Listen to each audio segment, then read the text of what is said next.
이제는 내 유동자산의 일부를 투자하는 게 아니라 전 재산을 걸고 투자해야 하는 시대가 됐다. 또한 투기적인 성격의 단기 투자가 아닌 장기적인 안목으로 투자할 수 있어야 한다. 그래야 현재만이 아니라 은퇴 후 남은 40여 년의 노후를 대비할 수 있다. 문제는 전 재산을 투자하는 것이 쉽지 않다는 데 있다. 일반적으로 많은 사람들이 여윳돈의 범위에서 투자를 한다. 전 재산을 투자하는 것은 웬만한 강심장을 지닌 사람이 아니면 할 수 없다고 생각한다. 행동경제학에 따르면 인간은 버는 것보다 잃는 것에 훨씬 더 민감하게 반응한다. 수익보다 손실의 평균 2.5배 더 민감하다는 연구 결과도 있다. 손실과 수익을 동일하게 받아들이지 못하는 것이다. 주식 투자자들에게 전 재산을 투자하라는 말이 정신 나간 소리처럼 들리는 이유가 이 때문이다. 게다가 이런 불안감은 단지 주가가 떨어져 손실이 발생할 때만이 아니라 주가가 올라도 생기게 된다. 개인들은 폭등장에서도 불안감에 제대로 투자하기가 힘들다. 현재 급등 중인 주식시장에 전 재산을 자신 있게 투자할 수 있을까?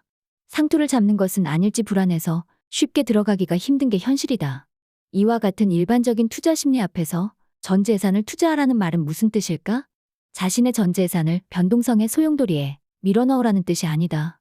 오히려 전 재산을 투자해도 괜찮을 만큼 안정성이 높은 투자를 하라는 것이다. 따도 그만, 잃어도 그만이 아닌 전 재산을 지키는 투자를 해야 한다.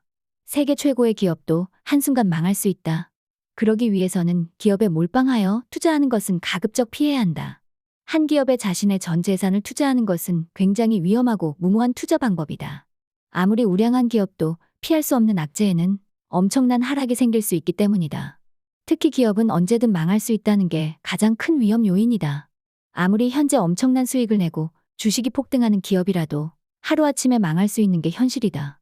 핀란드에 본사를 둔 다국적 기업인 노키아의 사례를 보면 개별 기업에 투자하는 것이 얼마나 위험한지 정확히 알 수 있다. 노키아는 1998년부터 13년간 휴대전화 분야에서 시장 점유율 세계 1위의 기업이었다. 애플과 삼성을 합친 것보다 휴대폰 시장 점유율이 높았으니 그야말로 압도적인 기업이었다. 그러나 지금은 어떤가?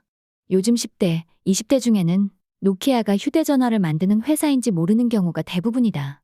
스마트폰이 바꾼 휴대전화 시장의 변화를 따라가지 못해 2013년 노키아의 휴대전화 사업부는 마이크로소프트에 매각되고 말았다.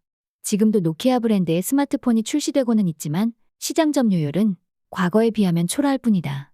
1960년경 S&P 500에 편입된 기업들의 평균 수명은 60년 정도를 기록하고 있다. 하지만 2020년 현재를 살펴보면 평균 20년이 채 되지 않는다. 게다가 기업들의 평균 수명은 앞으로도 점차 짧아질 전망이다. 산업 형태의 구조적인 변화로 인해 기업의 흥망성쇠가 이루어진 것이다. 테슬라가 가파르게 성장하는 이유 역시 탄소 배출 규제로 인한 기존 자동차 산업의 전반적인 구조가 바뀌면서 나타난 결과물이 아니던가? 이런 흥망성쇠에는 노키아 같은 세계 최고의 기업도 피해갈 수 없는 것이다. 이러한 투자 위험성을 피해가기 위해서는 어떻게 해야 할까? ETF와 같은 지수에 투자하는 방법이 있다. 예를 들어 테슬라를 사고 싶으면 테슬라의 개별 주식을 직접 매수하는 게 아니라 S&P 500 지수를 매수하는 것이다. S&P 500 지수에 테슬라가 포함되어 있기 때문이다. 아마존도 마찬가지다. 아마존을 사고 싶으면 아마존이 포함되어 있는 S&P 500 지수를 사면 된다. 그럴 가능성은 상당히 낮지만 만약 테슬라나 아마존이 망하게 되면 해당 기업에 직접 투자한 투자자들은 원금을 모두 잃을 수밖에 없다. 그러나 국내 S&P 500 관련 ETF를 매수한 투자자는 테슬라나 아마존이 망하더라도 크게 영향을 받지 않는다. 단지 S&P 500 지수에서 해당 기업이 퇴출될 뿐이기 때문이다. 그리고 그 자리는 S&P 500에 새롭게 편입된 기업이 차지하게 된다. 기업이 아닌 상장지수에, 그것도 한 국가가 아니라 여러 국가의 지수에 투자하는 것은 장기 투자를 위한 안정성을 높이는 좋은 방법 중 하나이다.